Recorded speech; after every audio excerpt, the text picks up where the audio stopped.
hockey fans, are you ready to brave the wild with me, your host, Paladino Joey, or Joey Wygen? Brave the Wild is available on Apple Podcasts, Google Play Music, TuneIn Radio. Now, TuneIn Radio is now on board, and there will be another announcement coming up as well. But TuneIn Radio is on board. Stitcher and Double Twist, you could say as well. Stitcher, definitely. Thank you once again for joining me today. Great to be on TuneIn Radio for some of you that might be joining for the first time, and some others out there as well. Great to be back on board. Minnesota Wild. Wow. Hey, not a bad week. Sloppy game in Florida, but other than that, wow, 3-1 in 4. Definitely one of the better weeks of the season thus far. You beat one of the best teams in the league in Tampa. You destroyed Dallas 7-0. Wow. That was really impressive. Kind of brought you back to way back in the inaugural season, when Minnesota and Dallas faced off for the first time ever, and the Wild crushed Dallas 6-0, kind of like, we're the team in Minnesota now, and it was pretty amazing.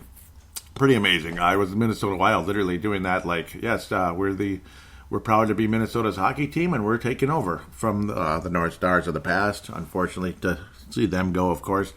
And not a bad game against Detroit, not a good game, a little scary for a few minutes. Detroit had a couple leads in that one. Sloppy as hell game against Florida.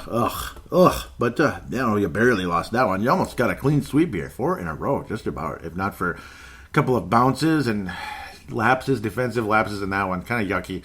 But awesome overall week, I'd have to say. And then we head off into the bye and 2 games to preview. So we'll be talking about the Boston Bruins in segment number 2, and the Chicago Blackhawks. So a couple of original 6 teams and Stanley Cup finalists in 2013. Unfortunately, the wrong team won that series, in my humble opinion. Yep, I think we're all tired of them. I'll be introducing a new person today, too, as well. Great to hear from him. We'll talk about him in about 10 seconds here. We'll be having a little bit more of a fan interaction segment than we've had probably ever on this show, which is pretty cool. We have fan interaction usually on Timberwolves Explosion and Purple Mafia, Facebook, Twitter, this and that. It's going to be Twitter heavy, which is good. I like Twitter. Twitter's awesome. So it really is. And we'll be introducing a new person now. Remember MN Soda 24, who wrote that wonderful review for Brave the Wild on iTunes? Well, it turns out his name is Derek Felska, and he's a blogger. He's a hockey blogger. Welcome on board. Thank you very much. He messaged me on the actual Facebook page here. So before I get into the games, I'll just get to this now. He says, I write for Crease and Assist, just kind of like Cease and Desist, but Crease and Assist, a legally compliant Minnesota hockey blog. He says, great podcast. I've been blogging for over 16 years now for this team, so you got me beat. Wow. You're the only person I know that's been, pretty much. Dang. I mean, I've been doing this show since 2008, which is, in podcast terms, that's, like Adam and Eve, just about. Maybe Noah. Maybe Derek Felska's the Adam and Eve one right here. 16 years. Crease and assist. Crease and assist, of course, hockey terms. You get the idea there. He's been writing. He says, if you'd like any help promoting the podcast, yep, thank you. Yep, and we'll talk about that in a moment. He loves all the video games and everything and the way I go about the team. But yeah, we talked a bit extensively about 8-bit and classic gaming. I always love that. Absolutely fun. So look it up. Crease and Assist. Awesome writer, Derek Felska. And you can tell he's been doing it for a long time. He keeps up with the team game by game, news, this and that. He's met Joe O'Donnell. I mean, it's just been awesome. Joe O'Donnell from the Iowa Wild. My mind's blanking because I'm reading. I'm kind of looking through this, skimming through the conversation all over the place. Video game, retro games and of course, Minnesota Wild conversation, this and that, kind of some background conversation. So there'll be a new way to get to get your questions in. We'll be doing this from now on, a fan interaction segment at Brave the Wild, hashtag BTWMN, because BTW think, by the way, so that's too common.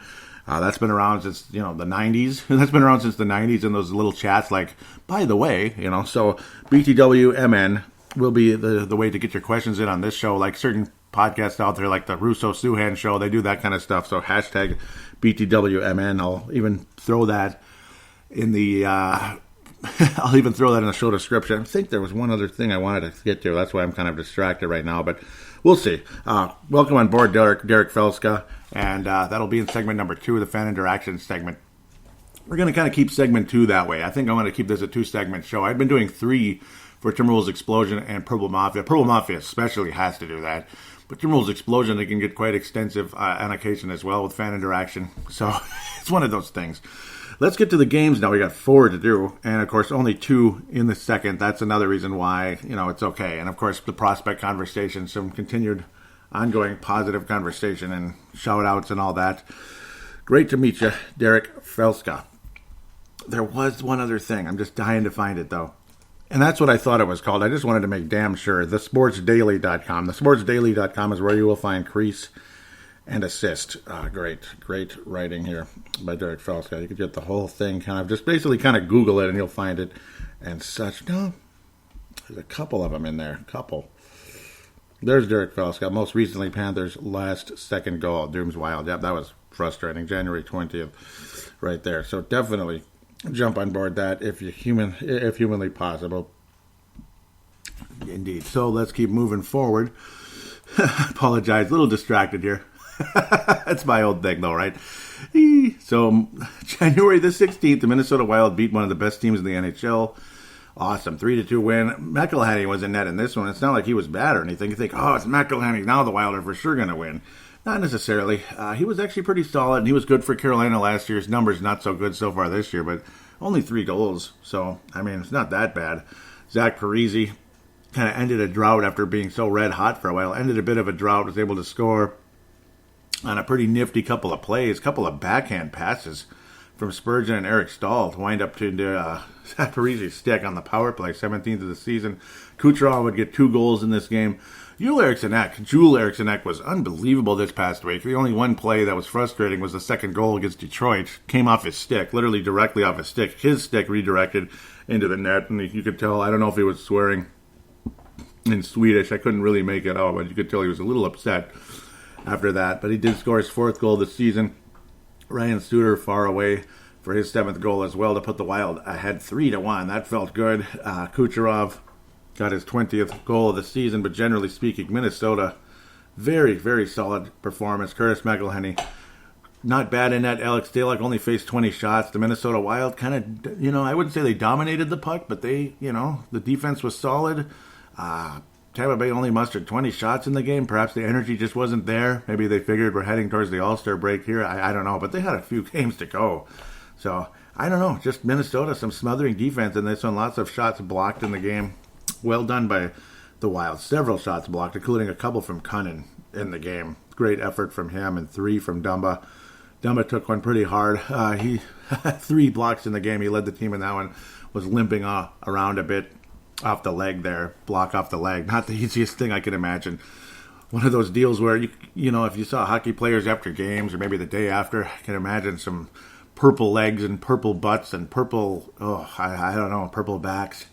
Can't be fun. As long as they stay away from the wrists and the face and all that stuff, that'd be nice. Oh, my. Who was it? Paul Stastny of the Vegas Golden Knights. And, of course, their new coach, Peter DeBoer. Yep, he took one in the mouth and lost teeth, literally. Scooping him up off the ice as his blood was just raining on the ice. Ugh, Paul Stastny. Yeah, that guy already had his teeth weren't exactly complete before. He was already kind of Mr. Hockey mouth. You know what I mean? Yeah, that guy. Whew, that couldn't have been pleasant. It's like not many teeth left to spare with him already, and feel bad for him. Whew. Well, Hockey Day Minnesota, January 18th, 7-0 thrashing. Khudobin, you could say he just wasn't on his game. Alex Stalock in net in multiple games. He was able to get a shutout in this one. Got to feel good for him there. Ultimately, Alex Stalock, good, solid night. Second shutout of the season. Got his goals against average under 3, which is, I know I'm not trying to be sarcastic and rude, but it hasn't been the best. It hasn't been the best season for the Wild goaltenders. It just hasn't. We've seen all 3 shutouts basically. Dubnyk got one very recently after coming back, but still goals against average well over 3. Everyone's hovering right around 3 or above. Alex Stalock 2.93 at this stage after the shutout, and Florida, that wasn't a good game. Dubnyk solid against Detroit, only 2 goals. And Kaapo Kähkönen, awesome start to his career, and then it kind of got worse. Giving up 4 goals later on against the New York Rangers. Not the prettiest day for him, I suppose. Or was it I think it was the Islanders, actually. Yeah, I gave it 4 goals. Not the prettiest day for him, the Islanders. So we'll move forward there. Zach Parise would get his 18th goal. It was just kind of a little bit of everything in this game. Jared Spurgeon has been very quiet lately. Zuccarello has been all over the place, scoring and setting other players up. One of the best passers in the league, much less the Minnesota Wild. He's just been awesome. Zucker would get a couple of goals this week as well. Dallas here and against Detroit later on to put the Wild ahead. Zuccarello, though, what a nice solid week. Dumba finally getting some assists again, but he's had some quiet moments. He's been in a drought most of the season, just cannot find the back of the net, but at least he's getting assists, putting the puck on net, and then other players capitalizing. In this case, though, moving the puck forward in Dumba's case, not necessarily anything beyond that. Zuccarello's 12th goal of the year, as he's just continuing to be a part of things throughout this season. Hartman would add a power play goal very late and make it 7-0. Boy, that fourth line has been playing fairly well, I'd have to say. Hartman, Donato, Greenway. Koivu's been on the fourth line at center, which a lot of us are okay with because he's just been so invisible. I mean, you're not seeing him showing up in any box scores. His defense is just, it's still there. He's the best face-off guy on the team still. And that's kind of like his, he's almost like a designated face-off guy, which is really sad. That's kind of how it's ending for him at this moment. Maybe we won't say ending, but it's, final year of his contract. He's on pace for 25 points. 25 points. That is, you don't think of Koivu as this offensive force necessarily, but he was still a 50-point guy most of the time. Upper 40s, low 50s. Last year, of course, season cut short with an ACL, you think. What are you going to do, right? But, boy, it's, he's been sore off and on this year, ill a little bit because everybody was sick, it seemed like, around Christmas and such. And I mean, everybody everywhere.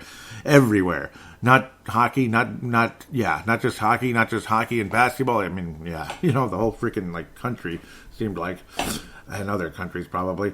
But, yeah, he's clearly nearing the end, I think. I think he's very much near or at the end. I talked about in the last episode, if I remember correctly, how Wes Walz just kind of stepped away. He could feel like, I can't really do this like I want to anymore. I'm not moving the way I want to, and it's just not there. The magic's not there anymore, and I got a feeling Quaid was going to say that at the end of the year. Don't be surprised if there's a press conference in April, unless this team does make the postseason, which, you have weeks like this, who knows? It's a long, long way to go, though, to get back into the postseason and the playoff picture. It is really difficult to catch up. It's got to play like the St. Louis Blues did last year from this way forward. I mean, just phenomenal. And they even still got home ice. That's how well they played. They played so well. They moved past so many people. And we all know what happened. They won the cup. Donato would get his 9th goal of the season. Good for him. Again, that fourth line played well. The fourth line played well. Donato had been centering it.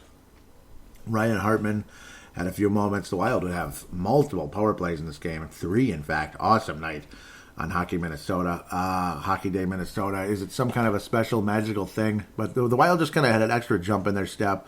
And Ben Bishop and Anton Khudobin just did not have their night. You could see Bishop just kind of shaking his head like, what the hell's going on? Khudobin ended up starting the game, and it just wasn't his night. That's just all I can say. It was not very sharp, and the Wild were. Too much to nothing, basically, in terms of Minnesota versus Dallas, and good for us. Good for us. No Koivu, no Steeler, no Hunt. Hunt has been scratched several games in a row now in favor of Greg Pattern, who I'm not impressed. And I know I've been ragging on him forever because he's just not that good. And it's nothing personal. It's nothing personal. It's business, that kind of thing. And you got guys playing out of position. I mean, am I right? I mean, is this true that, Soucy's been on the right side and Patterson on the left? What's that all about? Tell me that's not true. But it appears that that's the way things have been of late. And I don't understand that. But why would you do that? That's the opposite. It's the opposite. It doesn't make any sense. So I'm kind of confused. And that's after, the really weird situation where Bruce Boudreau, God bless him, and I want him to be the coach of this team, but he accidentally put Donato in the lineup and had 5 defensemen. Remember, against Pittsburgh? That was a weird moment, too. I don't know. There's some weird stuff going on that's confusing me a little bit. It's one thing to play a left winger on the right side, this and that, because they can do it. Obviously, Zuccarello is kind of natural that way, which I don't understand how that works, but it does for him. If I'm a right shot, personally, I would play on the right wing. I'm not playing on the left side. If I absolutely have to get in the lineup, fine, but I think I'd be a right winger if I played hockey today, or a right shot defenseman. I'd probably play on the right side. I don't know. It's kind of weird. Again, you play where you can, that type of thing. But when it's two guys playing on the opposite side on the same pairing, tell me that's wrong. But that's what I've been noticing lately, and it's the darndest thing. I don't understand it. I'm just confused. But again, the 5 defenseman situation in Pittsburgh, that was a rough one. And I will continue to state my support for Bruce Boudreau. I like him very much. He's an awesome coach. He really is. He really is. Everybody likes him. Monday, the 20th of January, one of the sloppier games of the season. Keith Yandel, who's been on quite a run lately, tearing up the fantasy hockey charts from as a defenseman, just tearing it up. I tried to get him. I tried very hard. I thought I was going to be able to scoop him up, and I won't tell you who I was going to cut because you might get mad. It's say he wears a green and red sweater. I was going to cut him. Just kind of I was going to cut him. And because he's not been putting up the numbers this year like I expected, and Keith Yandel has just been crazy, and he wound up with 4 bleeping points in the game. I remember looking like, oh, he's probably not on my roster yet, is he? And then I look and, no, a certain Wild defenseman's still on the roster. And, yeah, nope, that would have been awesome. 4 points in one game. But, yeah, I don't want to celebrate any type of fantasy effort against the Wild. That would kind of hurt. That's kind of makes me look like an evil person, doesn't it? But Keith Yandel never made it to my team. He went to someone else because I screwed up. I didn't put any money in the bid. I should have figured someone else would be after him, and I just would have been easy to do and didn't do it. I screwed up. Keith Yandel's 5th goal of the season. Mike Hoffman, again, former Ottawa Senator. The Wild power play's been working for the most part. You even got to see a shorthanded goal in this one. That was awesome. Luke Cunnin, Joel Eriksson Ek, what an awesome play. And they hooked up for a couple of goals in this game. Awesome. Joel Eriksson Ek, that third line, I think they're the best line on the team right now. Joel at center, of course, Cunnin right, and Foligno on the left. Man, I mean, Foligno's been just red hot. He has been red freaking hot. Love what this line has been doing. Cunnin would get a couple of goals in this game, and gosh, he's on pace for about 20 goals this year, and good for him. He's on pace for 40 points, 20 goals, 20 assists. Good for Luke Cunnin. He's been stepping up nicely. Remember a year ago, or a year and a half ago, 2 years ago now, he had the ACL in March. That was heartbreaking when he was just starting to progress and get going. He was officially like, he's going to be on the Wild now. And then it's like down to the AHL, and he was slow to go, and then he started showing some signs, and then he was on the Minnesota Wild the rest of the year, which is good. A couple of times he was set down, I suppose, during the All-Star break, which is not a nice thing to do by Paul Fenton. He just did weird stuff. Even though he did some good drafting, he made some weird moves, including, I don't know, some of his free agent signings, I think, not so good for the price paid. Greg Pattern, I keep saying it. Again, it's nothing personal, it's a business, that kind of thing. But no, that third line, it's not the geek squad right now. It's 2 geeks and a tough guy, I guess. 2 geeks and a tough guy. Eriksson Ek and Cunnin with Foligno. Oh, man, that tough guy deserves to have a letter on his jersey. I'm telling you, and people have been talking about this, and I'm going to keep preaching this word too. Marcus Foligno should have an A on his jersey as an alternate captain. I got to think, especially if Koivu retires and we're going to have a new captain, we need a new alternate too. Marcus Foligno, I nominate Marcus Foligno for alternate captain on this team. He is, you don't have to be a top line, top 6 guy to be a captain. I mean, how many teams, it's their third line center is the captain? It's happened many times. And I think Foligno could be a third line left wing alternate captain. I think he'd be perfect for the job. The new captain, some people think it's Spurgeon. Who knows? Maybe I shouldn't speculate on that right now. I don't know. It's going to be a weird situation. Maybe it's going to be Zach Parise for a little while and go from there. I don't know. Or frickin' Studer.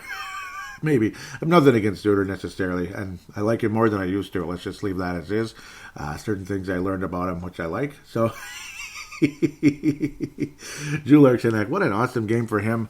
But the Fiala, Rask, and Parise line, it's just not so, Zucker line, not so good. Not so good. The defense wasn't there. Rask cannot keep up with those guys. It's a weird mix. You get 2 guys blazing down the ice, but, you're going to get an offside call. And it happened in one of the, it happened along the way. Against Detroit, actually, not this one, but just saying it happened along the way. That's not been a good mix because Rask cannot keep up with them. He's been playing well, but I don't know, Koivu has not. That's the problem. And Koivu's not exactly fast either. you got guys blazing down the ice, but they can only go so far without the puck. The puck has to cross the line first, or it's offsides, like that's hockey 101 and all that. And Rask can't keep up. It's a frustrating situation. So it's too bad. And of course, defensively, not so good. And I got to tell you, here we go again. Are you ready? Greg Pattern, Carson Soucy, not a good game. Not a good game. They were split multiple times in this one. Only a -1, but they felt like a -3. Not a good day. Especially the fourth goal was awful. Stalock should have had that one too. Went right through the legs. You thought he had it. You thought he had it stopped, and it just kept going. And I don't know, sieve, that type of thing. I know, I hate saying it, but not a good moment for any of those guys, Pattern, Soucy, or our good friend Alex Stalock, who had a pretty good week. I don't like what's going on. Poor Soucy. When he was with Brodin, he's just awesome, like a star almost. Oh, well, not a star, but one of the better players on the team, I'd have to say. And with Pattern, it's not good. I don't like what's happening. He was just fine with Brad Hunt. Is it really a money thing and you're stuck playing Pattern? Because I'd rather see Brad Hunt out there versus Pattern at this point. Or if you're going to scratch Brad Hunt, can we call up somebody else? Menel, Belpedio, something.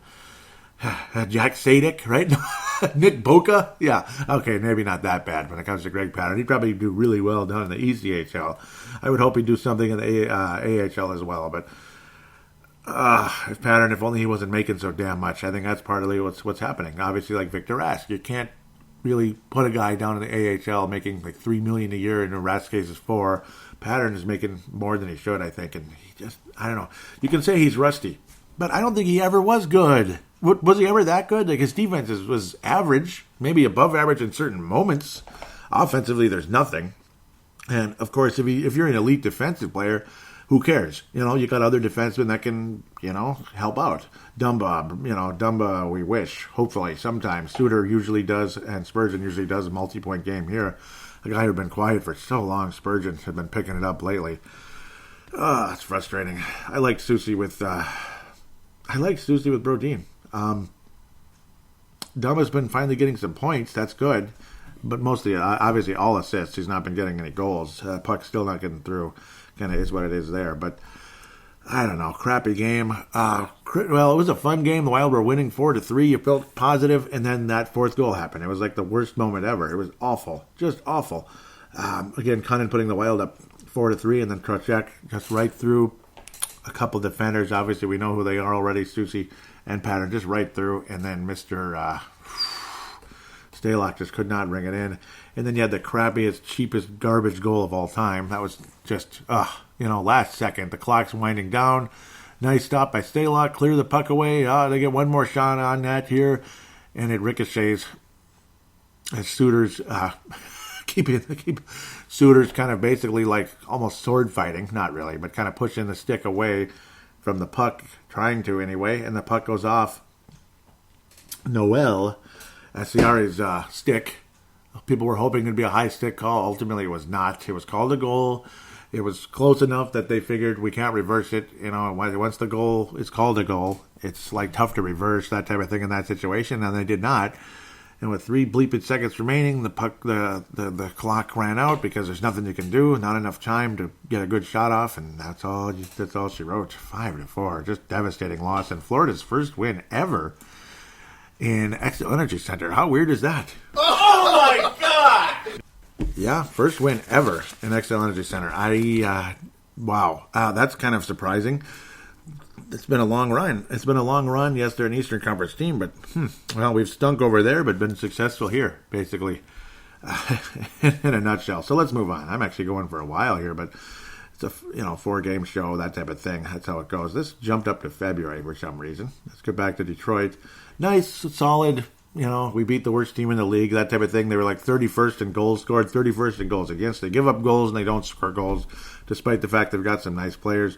A guy who'd been real quiet, Jordan Greenway, with a greasy goal there. Ultimately, another assist from Dumba on the shot, but Jordan Greenway right there in the crease was able to finish after Zadina scored early, and had all of us feeling this is again 3 minutes into the game, and you figure, oh my! And this is Dubnyk and net ended up settling down and being much better. But Zadina would score multiple goals in the game, putting Detroit up 1-0 and 2-1 late in the third period after Greenway's greasy goal, that type of thing. With about 4 minutes remaining in the first, you figure, trap game, here we come. I figured, my God, we're going to lose to Detroit, aren't we? We're going to lose to Detroit. Not the case. Second period, everything just kind of got better. Zuccarello able to finish on quite a play, able to get his own rebound. Stahl and Dumba, yet another multi-assist game for Dumba. He's up to 16 points now, so good for him after a really quiet run for so long.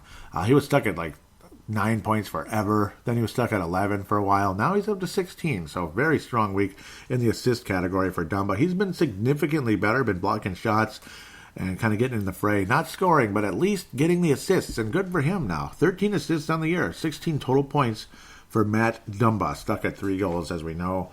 Zucker, Rask, and Fiala will end up getting the game-winning goal. So that's good. Victor Rask's 7th assist of the season. Zucker just kind of showing that blazing speed and releasing the shot on the wrister there on the left side, which is where he belongs. Fiala on the right, of course. Nice release for Zucker, 14th goal of the year. He had a solid week, I'd have to say. Not great. Generally speaking, no, not great. Not a great week. They've been out of position a bit and such defensively. They got beat an awful lot, but awful game against Florida. Not a bad game against Detroit. And Zuccarello, I thought, is just awesome all week. Stahl would end up finishing another goal really close to the net. Ends up finishing his 17th goal of the season. And he was also honored before the game for his 1,000th point, which happened a little while ago now. Good for Eric Stahl. 38 points, leading the way. Parigi at 32. Fiala at 28. An annoying statistic that just bugged me before last night anyway, before Fiala would get that 19th assist. So now he's at 28 points. As good as Fiala has been playing, you know what annoys the hell out of me? Guess who also had 27 points at the same time? Charlie Coyle. Oh, come on, man. Doesn't that just drive you nuts? Like, ugh. Charlie Coyle. No, not Charlie Coyle. But, well, after a crappy start to the season, that's how it goes. Fiala generally has been better, but not been a good second line of late. Rask is a decent, solid third or fourth line center. Shouldn't be on the second line, but that's where we are right now. I mean, it's kind of like the Twins pitching staff in the late 90s. Like, hey, like Sid Hartman would ask Tom Kelly, what's Rich Robertson? I mean, you got anybody to replace Rich Robertson out there? He couldn't even throw the ball over the plate. And then Tom Kelly said, well, Sid, who are you going to put in there, Sid? Who do you want me to put in there? It was kind of like that. And that's kind of like the Wild situation at center, other than Drew Eriksson, who's probably the best overall center on the Wild right now. He had an awesome week, other than that stupid... that was Adina's second goal of the game off of Drew Eriksson's stick. Again, putting the puck on net. Funny stuff happens. Just shoot the puck, as they say. And right off of Eriksson, and you could see him saying something in Swedish, but that probably was on the profane side. Probably not something you'd want to say in a classroom or a business meeting, that kind of thing. Not a happy moment for him. Brodin, though, quietly has 20 points already. So nice, strong season for Jonas Brodin offensively, and obviously super, super stud-like defensively all season. Yeah, we're going to be talking about guys that could be traded and such, and I don't know, you could probably get a haul for him. I don't know. Trading him would probably really suck, I think. That's the one thing. I mean, you got Soucy, but look how Soucy plays with Greg Pattern. He's not the same player. I mean, you got to be with somebody else who's solid. You be with the Greg Pattern, it's not a good situation. Brodin's career high in points, 25, and he's already got 20, so could be a career year for Jonas Brodin offensively, along with a very awesome, strong defensive season as well. He's got to be the best defenseman on the team right now. Suitors has his moment. He gets his points. And obviously he's a very stud-like defenseman most of the time, but not all the time. And of course he's slowed over the years with the very serious injury to his ankle, this and that. Mike Modano Award for this week, it's going to go to Zuccarello. What an awesome week. Just setting other players up, finishing on his own shots, this and that, multiple goals, multiple assists. Just kind of everywhere. Really loved the little guy, Zuccarello, out there. Awesome. 13 goals now in the season, 15 total assists. Too bad it's not a higher number because he had such a slow start to the year. But once he started kind of getting comfortable, getting in his zone and everything, 28 points, very solid, tied with Kevin Fiala. Generally speaking, good, strong season. And, of course, Jonas Brodin, I'll just keep saying, now he's a plus 13 on the year, Susi plus 16. That was your best defensive pairing. Splitting that up, I think, is a mistake. All because of Greg bleeping Pattern. Oh, boy, we got to put Pattern back in the lineup. God bless him again, but I don't care if Greg Pattern plays another game for the Wild. It's nothing personal, man. It really isn't. It just is what it is. James Shepard Memorial, you know who it is. I just said his name, Greg Pattern. And again, it's nothing personal, but it's not been a good week for him. It's not. Very disappointing, generally speaking, I'd have to say. With that said, we'll take a quick break, and let's get to that big segment number 2.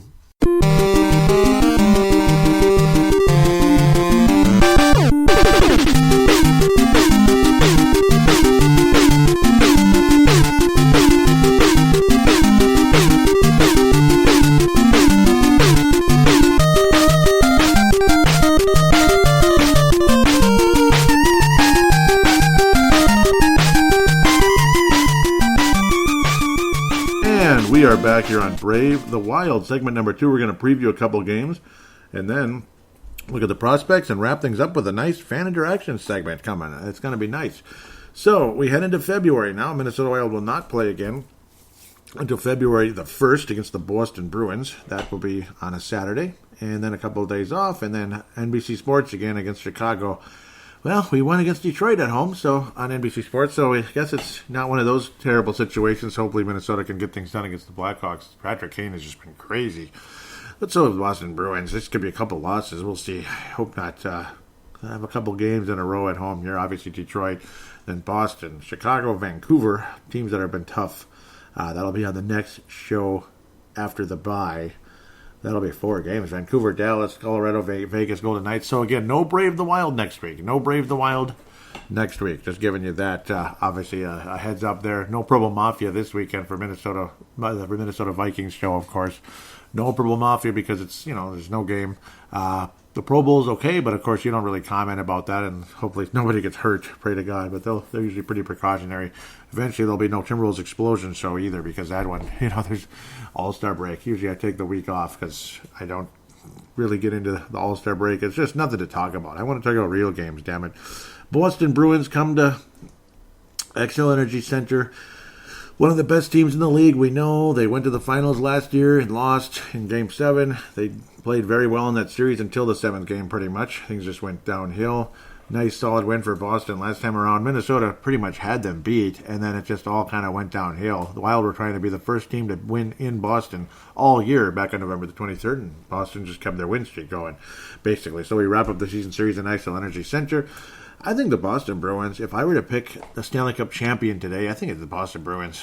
I do. I think they have a complete roster. But then again, who might I say now? Tuukka Rask getting injured recently. Halak has been very good ever since he joined the Boston Bruins. He wasn't so good for the New York Islanders before. That was, of course, before Barry Trotz took over. Very different opposite type of team. Before that, they were kind of a goal-scoring team that gave up a ton of goals, kind of like Florida, that type of thing, and others out there. Now, obviously, it's just kind of a complete high-scoring team. Pasternak and Marchand is one of the weirdest guys in the league. All these great scorers that are just elite players. Marchand will be looked on much more positively if he wasn't so damn weird, Brad Marchand. But good goalie duo there. Tuukka Rask again getting injured recently. A couple of shutouts on the year. Yaroslav Halak most likely will be in net against the Minnesota Wild. He's got 3 shutouts on the season, 2.47 goals against average. I'm assuming he'll be in net, but we'll see. Save percentage just under 92. He's 12-6 on the year. And again, Boston, I think, would be the favorite to win the Stanley Cup. Charlie Coyle comes to Xcel Energy Center again. This is the second time as a visitor. 9 goals, 18 assists. Basically exactly what Kevin Fiala was doing until he got his 19th assist last night versus the Detroit Red Wings. Torrey Krug, again, one of those strong, solid defensemen as well out there. 32 total points on the season. Pasternak, 70 points, 37 goals on the season, an absolute star. Brad Marchand is a 100-point threat every year, just an elite player who, I'll say a million times, if he was a little more normal, he would be probably looked on as a legitimate star in the league. He is, but people don't, there's just not a respect level for that guy that there should be. 8-point lead over the Tampa Bay Lightning, 9-point lead over Florida, 13 points ahead of the Toronto Maple Leafs, who have 2 games in hand. Yes, Tampa Bay's got 3 games in hand versus Boston, so there is that going for them. Boston's right up there with the Washington Capitals, and St. Louis Blues with the best teams in the league. They should be a finalist possibility this year. They'll at least get to the East Finals, and if they don't, it'll be a huge upset, and maybe Toronto will do it. Who knows? Boston's owned Toronto royally forever in the postseason, at least in most recent memory. Boston versus Vegas, that'd be kind of a cool Cup final, but somehow I don't think Vegas is going to make it anymore. I actually picked them to win it all this year, and I don't know. Boston's been struggling a little bit. They're 2-3 in their last 5, splitting one with Pittsburgh, but starting off with the Philadelphia 6-5 loss. Oof. And then Halak got his 3rd shutout of the season versus Columbus on the 14th, 3-0. Back-to-back situation after giving up 6 goals in Philly. Pardon me, I got this backwards. Columbus shut out the Boston Bruins 3-0. I can't even believe that. That's bad. But, Columbus isn't a bad team. It's just a tough loss, bad loss for Boston. No goals. Wow. I'm hard to believe Boston got shut out. So they have not been playing well lately. They beat the Pittsburgh Penguins 4-1 on the 16th. And lose 4-3 a couple days later in Pittsburgh, so a split there, and then beat Vegas most recently. Then you get the bye. They are in Winnipeg, and then Minnesota a couple days apart. Actually, no, it's a back-to-back, so a great opportunity, golden opportunity for the Minnesota Wild coming off the bye, depending on how rusty and, when you come off a long layoff, how things are. Depending on how rusty we are, Boston may very well be very tired after coming off their layoff and then having to go back-to-back versus Minnesota. So very strong possibility for Minnesota to steal one here versus the Boston Bruins. And I think, sadly, as crazy as it sounds, as good as Boston has been against Minnesota, no, the Wild played very well last time around. And the way Chicago just owns Minnesota, I think if I'm going to pick one of these 2 games, I think I'm going to this one. I think Minnesota actually could beat the Boston Bruins, believe it or not, at Xcel Energy Center this season. Obviously, the Wild have played very well at home, much better than last year. Had some crappy games at home, but had some really good ones. Somehow I'm sensing like a pretty solid day, like a 4-2, and I keep using that number, 4-2, 4-1 type of night. Regardless who's in net, I'm just sensing it's going to be a solid game for the Minnesota Wild. Maybe it will be something like 4-1 type of game. Minnesota end up winning.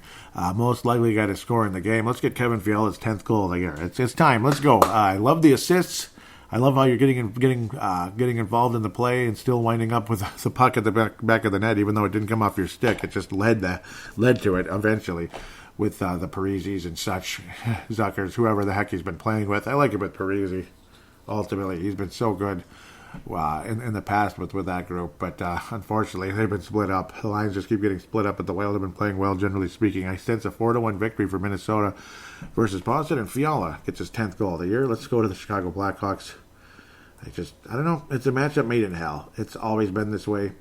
God. Except when the Blackhawks were really bad back in the early days of the Minnesota Wild. They were one of the few teams we could beat back in the day. The Blackhawks were awful for about 8 years there. They had guys all over the roster, just kind of hanging on to an NHL roster spot, like AHL type of players. 5-3 win most recently on December the 15th, and it just reeked of classic Chicago. Patrick Kane, hat-trick for Patrick.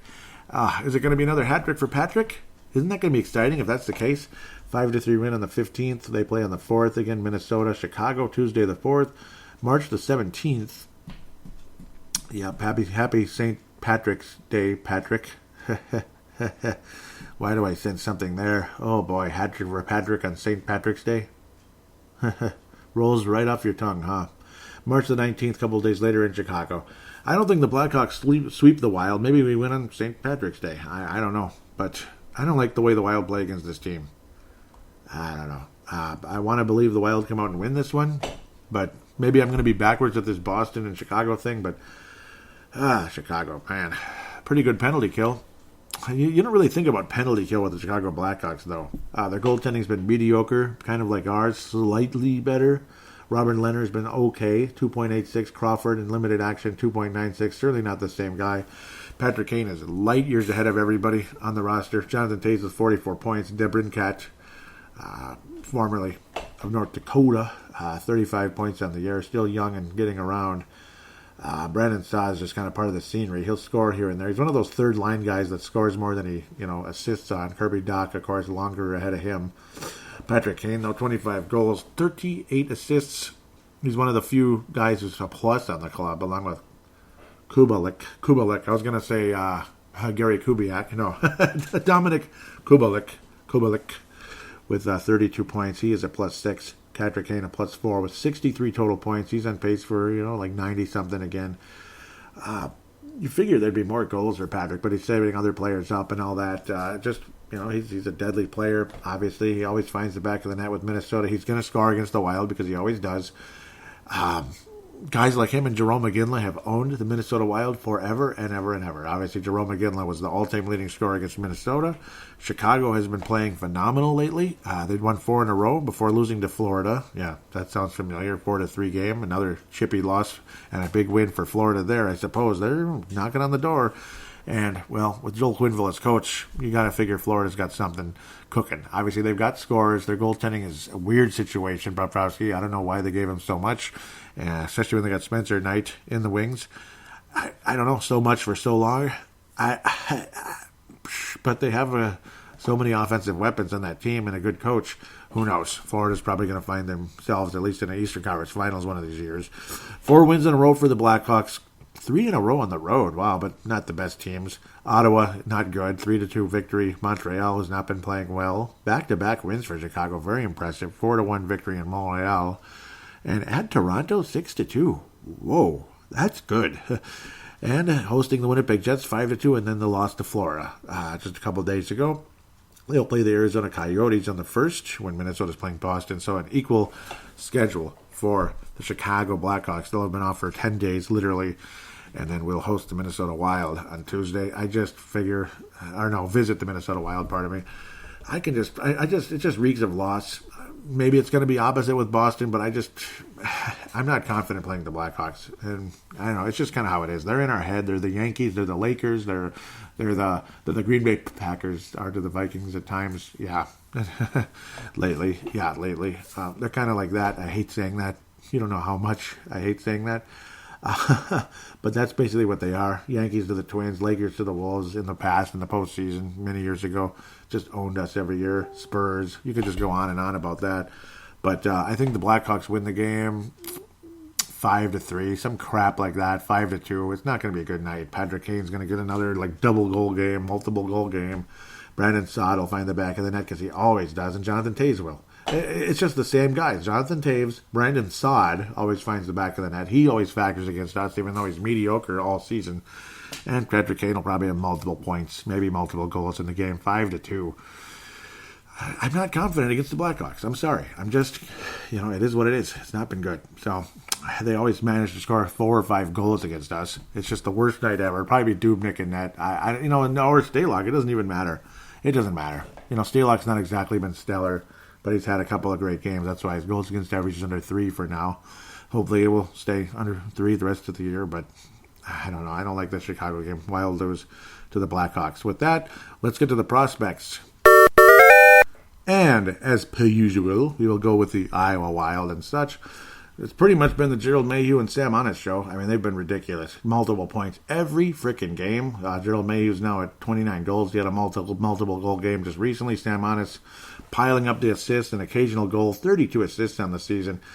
They list Gerald Mayhew as a center and Sam Honest as a forward. You'd think they're opposites here. I mean, Sam Honest, he's a natural scorer, but he's setting other players up lately. Kind of like he's almost turning into a Mikael Granlund, like a really good one though, like way better than what Mikael Granlund was with the Wild. But with Iowa, 45 points. He's just been dominant. He stayed healthy this year, which is great. Knock on wood over there. Knock on wood, he stayed healthy. Thank God. Finally, Gerald Mayhew was obviously lack of games.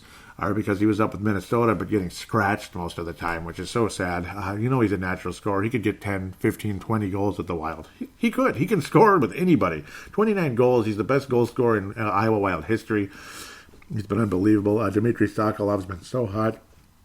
Now people are saying Sokolov again. I'd been saying Sokolov forever, and then they said, nope, it's Sokolov. Now they're saying Sokolov again. What's his name? Somebody? I'll go with Sokolov for now. Even though Sokolov almost sounds better. He's been piling up the goals, 11 goals on the season. He's been red hot, 16 total points. Awesome for him. Nico Sturm stuck at 21. Brennan Mendel added 4 assists and a goal this past week. He's now at 31 goals or points on the season. I wish it was 31 goals. 31 points on the season. Belpedio is now up to 15 total points. He added a couple of assists the other night. That was awesome. 15 points. That was back on Saturday, if I remember correctly. Daheim at 15. The former Providence Friar. Connor DeWeer at 11 points. He added a point or two the past week. Good for him. Will Bitten has been quiet, generally speaking, at 18 total points. Sokolov, again, nice to see him picking it up because he'd been pretty much almost out of the whole prospect status. He was kind of heading that way. Like Michael Russo basically said, I don't consider him a prospect anymore. That was back when he was down in the ECHL. It's hockey purgatory, the ECHL. God bless that league and God bless everybody in it. It's just what it is, in a lot of ways. Especially when you were maybe once thought of as a guy who could go in the first pick of the draft, or first round pick, so to speak. You could be a first round pick, so to speak. You wind up in the 7th round, and then you're in the ECHL. Whew. That hurts. God bless the ECHL forever. I love it. I love the ECHL.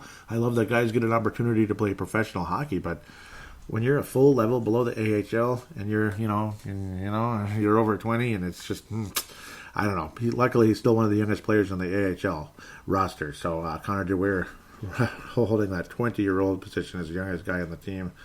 And that Turner Ottenbright, who'd been really, really good for the ECHL, 22 years of age, putting up great numbers in the ECHL, but not a whole lot defenseman in the AHL thus far. Tyler Sheehy has been dominating the ECHL, generally speaking. And Mason Shaw played his first game recently, but hasn't come back since. He's another super young guy at only age 20. Mason Shaw played his first game recently.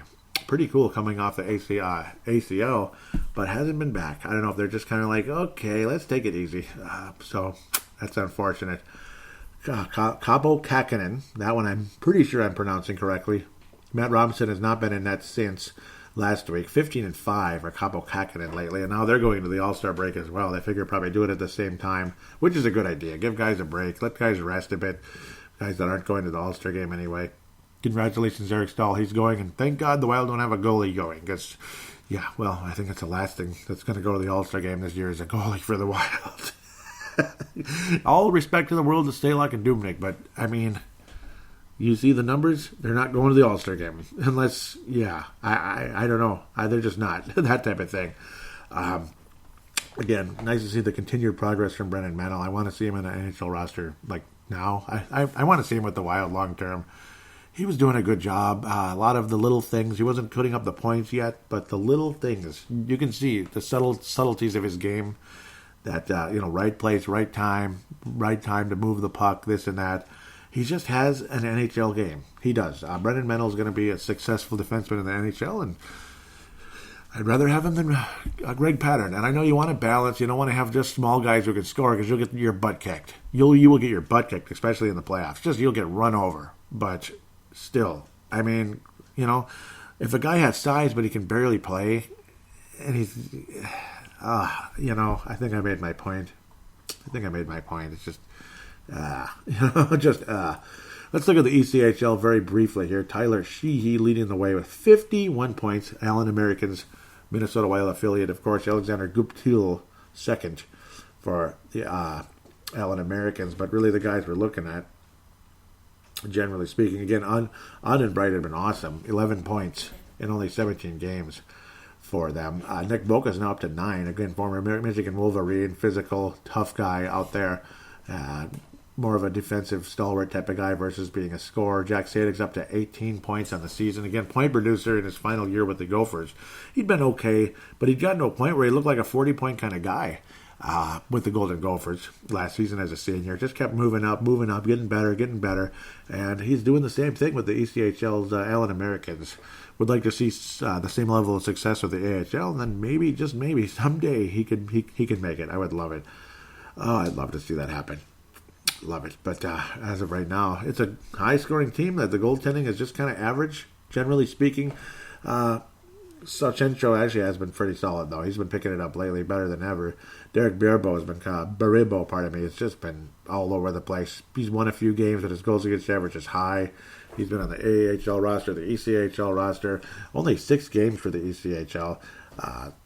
And Jake Patterson, who's been in the net more than anybody, he's 14-3 despite a goals against average of 3.38, which is worse than Dubnyk with the Wild so far this year. So not a good run in the goaltending, but they're sure scoring, and they've been winning games like crazy. Are the Allen, Texas Americans. They've been awesome. They've been awesome, generally speaking, with the goal scoring. I'd like to see the Minnesota Wild score some goals, along with good, solid goaltending from Kaapo Kähkönen in the long term, maybe someone else. Let's look around a bit. As finally college hockey's going to resume a bit. It's been quiet. They've been playing these little tournaments or having a week off, this and that. You had the Christmas break forever. Matt Boldy's at 6 points thus far for Boston College. Been a very quiet season, but it had a multi-point game a few weeks ago. Finally getting something going. 2 goals, 4 assists for Matt Boldy. 12th overall pick in last year's draft. Left winger. Vladislav Firstov, Russian, but playing for the U of Connecticut, 16 points. He's been solid. He's been very, very, very solid for a freshman. An 18-year-old freshman for the University of Connecticut. He's doing pretty good. He's a +6. 16 points. Not bad. 9 goals in the season. Love what Firstov has brought. He's a second-round pick, 42nd overall. Definitely an NHL prospect. Legitimate. Hunter Jones had some big games earlier in the year. Generally speaking, he's been pretty solid, and on a team that scores a lot, and they've been winning, lots of success, 23-8 on the season, goals against average 2.77 on the last season. Hunter Jones could be the goalie of the future for Iowa eventually. Adam Beckman continuing to dominate that WHL for the Spokane Chiefs. 70 points now, 34 goals in 43 games. Just been absolutely sick in a good way. +30 on the season. Adam Beckman definitely got star potential, possibly, hopefully. At least from what he's doing. And again, the comparisons to, Leon Draisaitl and all that, similar statistics. They've been literally parallel. Same age, same league, that type of thing. Awesome run for Barkov thus far. Very, very, very happy. Philip Lindbergh has been putting up awesome numbers for UMass this past year. There's UMass Lowell and UMass Amherst, and of course that's where Mr. Lindbergh is. He's been, again, a platoon goaltender, but had some awesome games. Then, generally speaking, his goals against average has never been at 2 in his 2 seasons now for UMass. Out of Finland there. Philip Lindbergh. He's been awesome.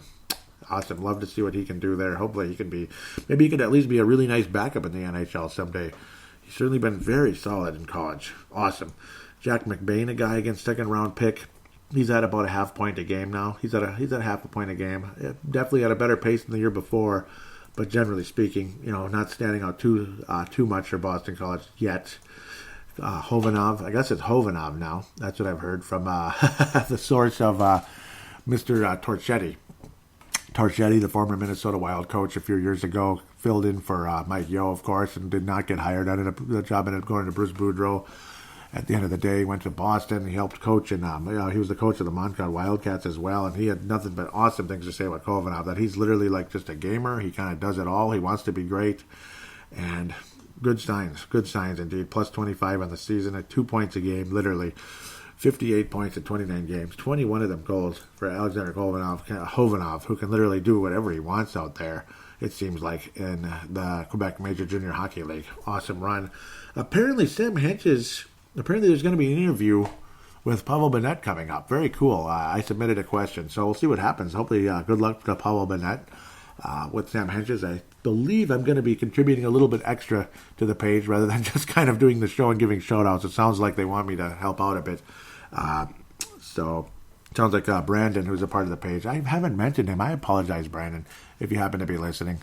I'm not sure if he's a listener, and it's okay. It's up to him, obviously.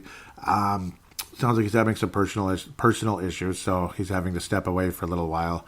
God bless you, Brandon, and hope for the best, whatever it is. I'm not going to pry or anything, and certainly, I do not know what it is, and I'm not going to pry, but God bless you in what's going on. Hope for the best outcome there. 22 total points for Sam Henches thus far. That's what kind of triggered that conversation. He's at over a point a game still for the St. Cloud State Huskies, of course. Again, most of these guys didn't even play last week, unfortunately. And if it's what it is, Misley stuck at 2 points on the year, 1 goal, 1 assist. Bryce Misley, and again, Mason Shaw finally got his first game, but unfortunately, he hasn't been back since. Lodney has at almost 2 points a game, continuing to dominate in Niagara. 51 total points. They might be. I think they're going into the All-Star break too. So again, it's been quiet. You haven't been noticing major changes, but maybe just kind of reminders of where guys are at. Generally speaking, Nick Swaney, I believe the same. Oh, no, he's at 17 now, almost a point a game. Again, way ahead of last year's pace. He's hopefully going to get in the 30s this year. 17 total points in 19 games. And Sam Hentges has actually missed a few games lately, too. I need to note that. He's been out the last couple of weeks for St. Cloud State. They'd been playing, but he hadn't been. And that's unfortunate. So he'd been out with injury a bit, Sam Hentges. Nick Sweeney in his junior year for Duluth. The Duluth Bulldogs. Multiple national championships. Freshman and sophomore year for him. He's got some rings. I hope he's not too spoiled now, right? They're not as good this year thus far. His plus-minus last year was 17, 11 as a freshman, and it's an even 0 thus far in his junior year, but his numbers are way up, and his assist totals are up. Kind of like his freshman year where he's more of an assist guy. Last year he had 15 goals, which led the club. A national championship team, leading the team in goals. That's pretty cool. 7 this year, and still plenty of time to get to that 15, along with the 10 assists he already eclipsed last season. Very cool, Nick Sweeney. Nice to see the production moving forward. We'll look at Jacob Golden a little bit here, too. His numbers have been way up for the Erie Otters. He'd been a very quiet, stay-at-home defense, and he's at half a point a game. So that's like a 40-point kind of guy, at least in the OHL level thus far. And his plus-minus a -4. Erie Otters have not been that good. A few years ago, when they had guys like Connor McDavid, well, a little different. They were champions. They were the best team in the OHL. Now, not so much. To say the least, not so much. Slight loss there. Connor McDavid, it happens. Next man up, right? Yeah, okay, next man up. Connor McDavid, that's all. That's all. Connor McDavid, it's just, yeah. Okay, let's get to the fan interaction segment now. Twitter questions at Brave the Wild, and anybody listening right now can do the same. You want to ask a question? Just do hashtag at the end of the question or the beginning, whatever it is, so it shows up. Hashtag BTWMN. So it's basically like Brave the Wild Minnesota, but hashtag BTWMN, and we'll be ready to go. Dave Johnson. Dave Johnson says, that was cute. If Parise, Suter, and Zuccarello volunteered to waive their new move clauses for the expansion draft, do you think there's any chance Seattle would take one of them? Oh, yeah. Spurgeon, yes. Zuccarello, probably. I don't think they'd take Parise or Suter because of the financial commitment. I don't think so. Parise's obviously damaged goods at the back, despite he's been really good. Suter's damaged goods at the ankle. I don't think I'd take either one of those, but Spurgeon, if I was an expansion team, yes. Zuccarello, probably, it's a long contract, but he wouldn't be the worst guy to have on your expansion team, especially if it's an early success team like the Vegas Golden Knights, some slight success there. Obviously, the weirdest story ever last week. They're very pissed off in Las Vegas, firing Gerald Gallant. And a lot of people believe that, guess where Gerald Gallant's next location is going to be. The team that drafted him, the team that, and his former teammate, all-star, legendary Steve Yzerman's the general manager. A lot of people believe Gerald Gallant's going to be the next coach of the Detroit Red Wings come summertime. That's not a bad idea. That's not a bad fit, possibly. We'll see what happens. That might be where he winds up. But there I go, wandering off into no man's land. I was thinking about Seattle, so I thought about Vegas. Spurgeon, yes, absolutely. Zuccarello, maybe. Parise, Suter, no. Dave Johnson, thank you. That was an awesome question. Awesome. There's Derek Felska. Hashtag, or not hashtag, at Crease and Assist. Definitely give him a follow and keep up with that blog. Keep up with that blog. It's good stuff, and he's got experience. He loves the game, kind of like me. I've been watching hockey forever, keeping up with it, and been doing the show since 2008. Derek Felska has been doing it for 16 years. So, I mean, you don't think that's good experience right there? You better jump on board and check out that Crease and Assist. Crease and Assist. He says, got a Minnesota Wild question burning in your mind. Oh, okay, this is him trying to get people to come. But yeah, so I'll forward that. Got a Minnesota Wild question burning in your mind as the team is about to go into the All-Star break. Ask at Brave the Wild. Just tag your question, hashtag BTW. Cool. Thank you so much, Derek. And keep it coming, guys. Keep it coming, Dave and Jay and others here that are... Why is it showing NFL? That's kind of weird. NFL? Okay. Jay Bushy says, if Guerin decides to trade some players, who do you think are the most likely players? Jason Zucker, absolutely. Dumba, his value is lower, but I think most NHL teams know his potential, so there still could be a juicy offer coming. Again, if Zuccarello wants to waive his trade clause, that type of thing, that's another possibility. But Zucker, I think, is high on the list. Zucker is what he is. He can score a little bit. His defense is kind of all over the place. He's inconsistent. Compare him to a lesser version of Eddie Rosario with the Twins, where he could get hot, but he's not a star. He's just not. He'll make an all-star team like Eddie Rosario can do. He can get hot, but the next thing you know, he's striking out all the time, right? So, the whole corner outfielder type of thing. Not the all-star legendary center fielder, which, Byron Buxton, if he could stay healthy once in a while, gee, that'd be cute. That's the thing. I think Zucker is up on the list. Brodin's high on the list, and he'd be a massive loss, though. That's one I think that could cause a ripple effect to the franchise. Huge. Steeler is a strong possibility of getting traded, but again, you're not going to get a whole lot back, maybe a 5th-round pick or something, kind of like when we traded away Mike Riley. But I think he's very much in the list because he deserves to play. Steeler deserves to play. I want the Wild to trade. Can you guess? But he probably wouldn't be able to do it. Greg Pattern. Please trade Greg Pattern. That'd be great, but I doubt it. Even Paul Fenton, the guy that signed him, wanted to trade him. Trying to think of, there's got to be... Soucy, I don't want to trade. I want to keep Soucy with Brodin. That was the best defensive pairing on the team, and it's getting messed up now. Dumba's playing better, which is nice, and the numbers are actually starting to happen. And Brodin's on course for 30-plus points this year, which is really cool. Hope that answers your question a little bit there, Jay. I'm thinking again, and I know it might be like a broken record. Jason Zucker. Like we've been talking about that forever, but those are the guys at the top of the list. And Greenway's a possibility as well because, again, the reason why we're mentioning Jason Zucker and Greenway, they both play on the left side, and Kirill Kaprizov is coming. Kirill Kaprizov is coming in April, which is awesome, and he's a left winger. So somebody's got to move. One of those NHL pieces needs to move because we can't send him to the AHL. I don't think Greenway's an AHL player. I think he needs to be a lot better than he has been. He got that little juicy goal last night, which is nice.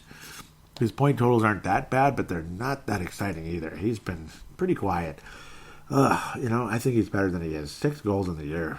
He's better than that. Come on. Like 6 and 13. Those are like maybe, I don't know.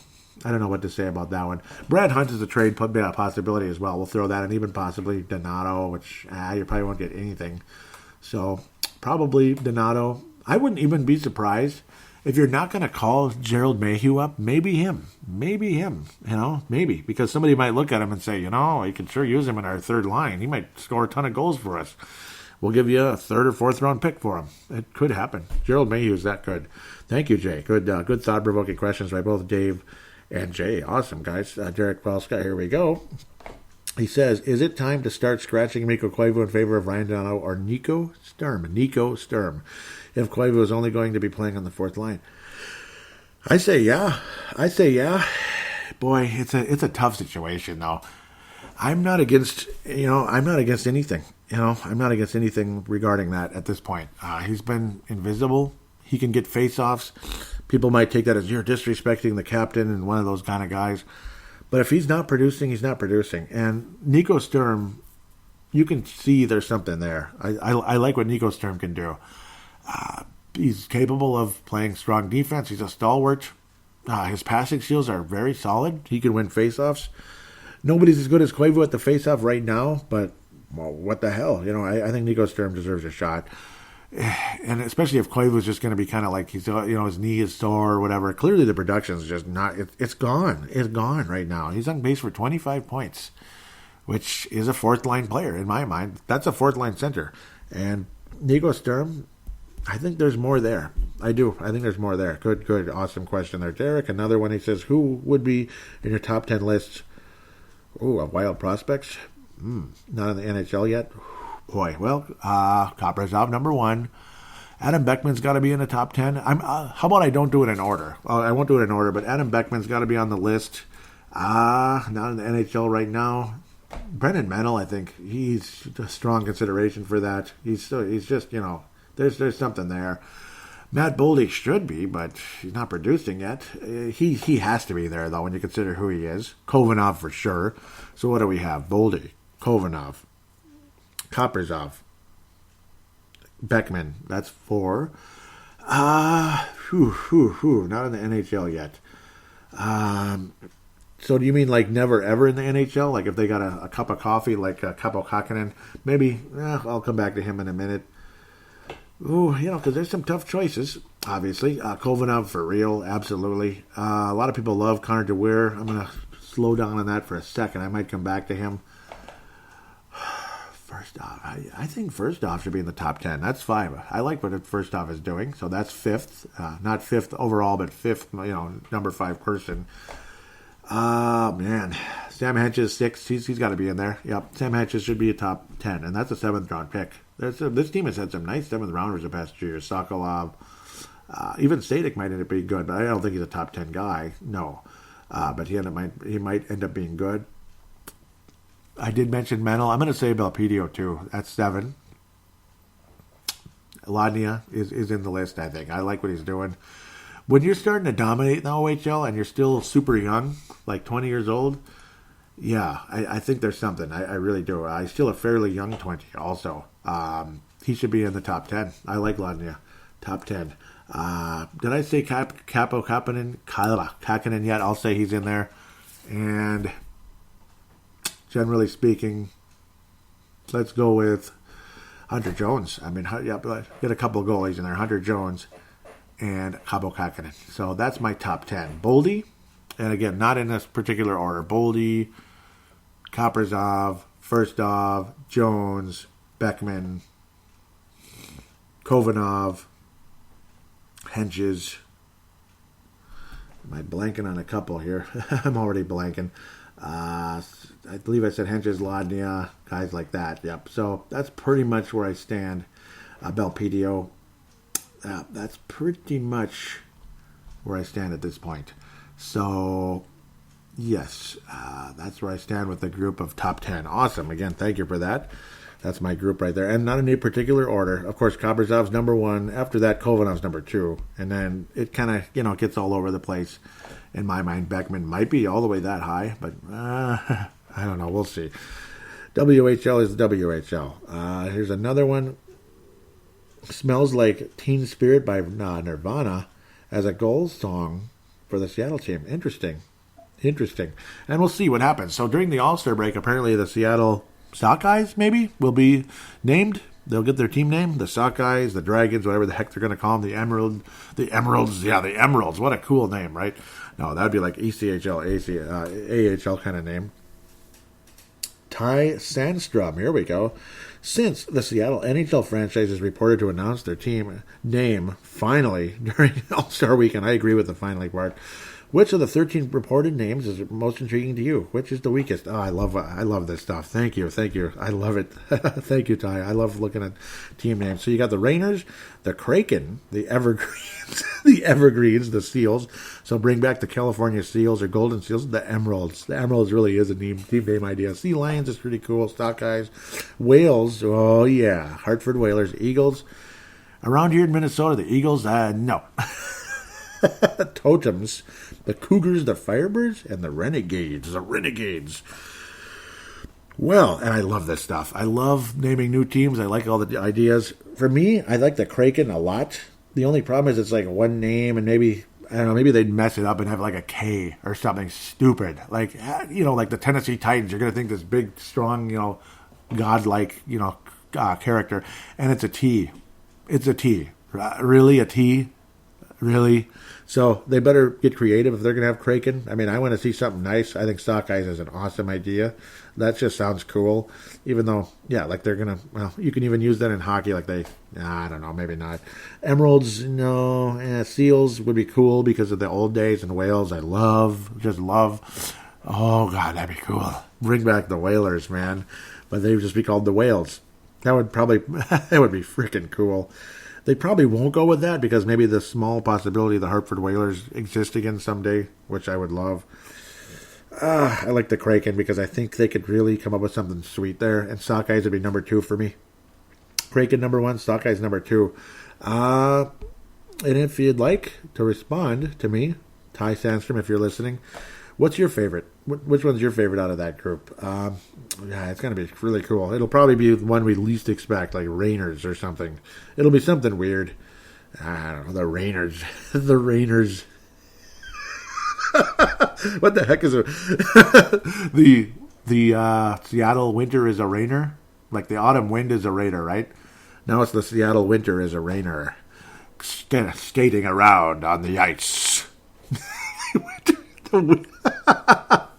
The winter wind is a rainer. I'm sorry, but I had to wander there. Oh, that's good. Thanks. Derek comes back again, says, Nope, that's the same one again where it's like, burning question. Come on, guys, come and ask something. Ty Sandstrom, awesome. Couple of questions here from him. Thank you, Ty. He says, wait, where is it? Is the next number one goaltender for the Wild already in their system? And if so, who? Kaapo Kähkönen, right now. I would say yes. After that, I say yes. Kaapo Kähkönen is the number one goalie, possibly.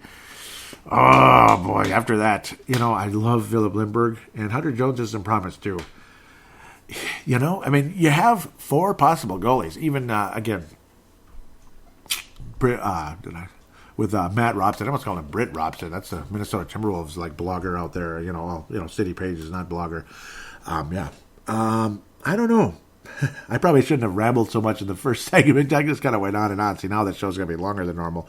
So I'll probably try to ease up on the first segment a teeny bit if we're going to have a good amount of fan interaction. I'm enjoying this a lot. Thank you, Derek. Thank you, Ty, and Jay up there as well. And I'll keep going with this. Partially I'm rambling right now, too.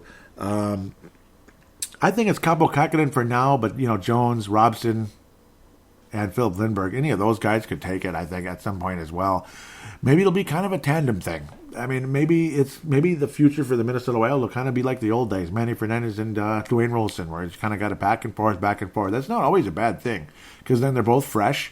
And the last thing you want is a goalie out there 70 games, and he's burnt out and he's done, like Dubnyk and Backstrom over the years. So right now I do say it's Kaapo Kähkönen. He has the mentality to be a starting goalie in the NHL, so I will go with Kähkönen.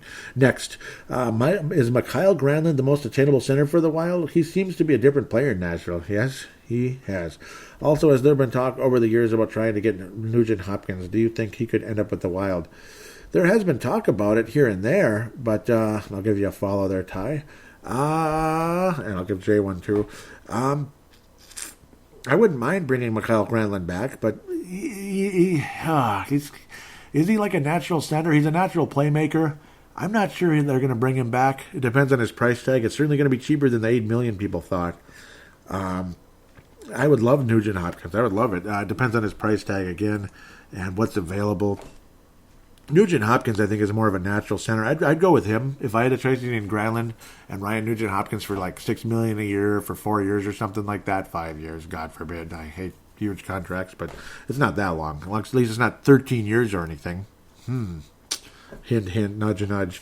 I would go with Ryan Nugent Hopkins out of those two. Obviously, he's more of a natural center. He's certainly not a number one overall pick type of player like he was supposed to be, but I would love to have him. At least he could be your second line or top line center right now, if humanly possible. If you could get him for a semi-reasonable price, 6.5, even $7 million, depending on really where Ryan Nugent Hopkins is as an NHLer at this stage. Love his game, love what he can do, but depends on his price tag and what's available and the thought process and such. But I kind of think he's the kind of guy that would fit in nicely with the Minnesota Wild. I'm not understanding something.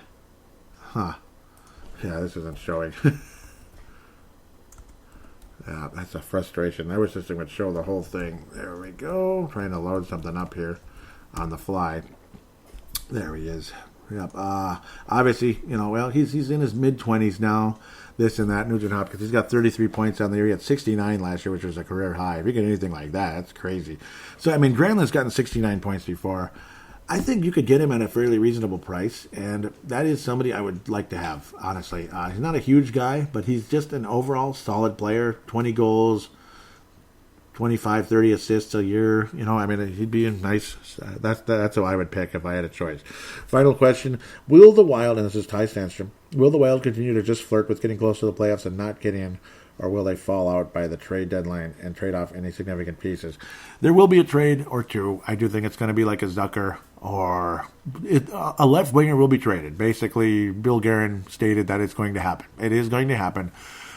I do believe a left winger will be traded from the Minnesota Wild. It will not be Kevin Fiala. It could be Greenway. It could be Mr. Zucker. I think it's going to be one of those two, probably. Maybe Donato, but Donato can play center, even though he's kind of a limited player. I think you can get the most in return for Jason Zucker. I'm not sure how much at this stage. Hopefully a second-round pick. It's funny because you took him for a second-round pick with a second-round pick. Maybe you could get a first-round pick for him because some players or teams see him as this speedster who can score 30 goals in a season. I would love to acquire something like that in the draft for Jason Zucker. A first-round pick would be nice. Maybe more. A first-round pick and a warm body of some sort. Hopefully a centerman, if humanly possible. Maybe it'd have to be a second-rounder or something to go with that warm body, because maybe that warm body is a pretty solid player. So with that said, that is where I'm heading. Yeah, longer show. Sometimes I should probably not go on and on so much in the first segment, but I get intrigued by certain things. And of course, it was 4 games to review, and all that. The preview wasn't too long; it's only 2 games. So, but no, it's a little longer show, but not that long, and it's totally fine. I enjoyed the hell out of this. Thank you, Derek, and thank you, guys, for being a part of things. I got to pick this up. I want to follow the other guy as well, Dave Johnson. There we go, and Jay. Give you guys a follow here. Oh, looks like I'm following Dave already. And Jay Bushy gives you a follow, if humanly possible. There you go. I'm a good guy. Uh-oh. No, I don't want that. Nope. Okay. I don't want that. Fix something there. So thanks again, guys. Another way to get on the show could be through audio submission. Just simply use your voice recording application on any smart device on the planet. Click record. Treat it like a phone call. And then save it and email it to paladinolive@yahoo.com, paladinolive@yahoo.com. A couple of shout-outs as well for you are, again, MNW Prospects, Merrick Skyba, obviously Pavel Bonet's the main dude there, of course, Justin Back, Brandon. Thank you, guys. You guys are awesome being a part of things, keeping up with all the prospects and the Minnesota Wild, the ECHL, the AHL, college, Europe, all of the above, keeping up with all the prospects. I love talking about the prospects, as you can tell. It's one of my favorite things to do on this show. Thank you again so very much for having me a part of things there, and might have a little bigger role temporarily filling in for Brandon with his personal issues, apparently. And a Minnesota Wild Global major shout-out to them as well. Scott Cavendish, Chad Walska, all you guys so much. Thank you so much for being a part of things. David Kostick, Chance Kostick, and others on that page. Kathy, thank you again. Always love interacting with you in game threads and such. With that said, gonna head off for the week. Better get going. I got to get to work. So God bless all of you. We'll talk to you soon and have a good break. I guess it's okay to have a longer show as we're heading off into the bye week. Yes, it's boring. Yes, it sucks. Yes, we gotta wait forever to our next hockey game, but there's the All-Star game. But at least we get to find out what the Seattle team name is, which I love very much. That's the cool part. Hopefully it's worth the wait and not something weird. Loved the Golden Knights name. Love their jerseys. I do. And I'm probably in the minority there. With that said, we will find out who the Seattle somethings are in the next episode. We'll talk about that in the next episode. And, of course, keep your questions coming. Hashtag BTWMN. Hope to hear from you soon.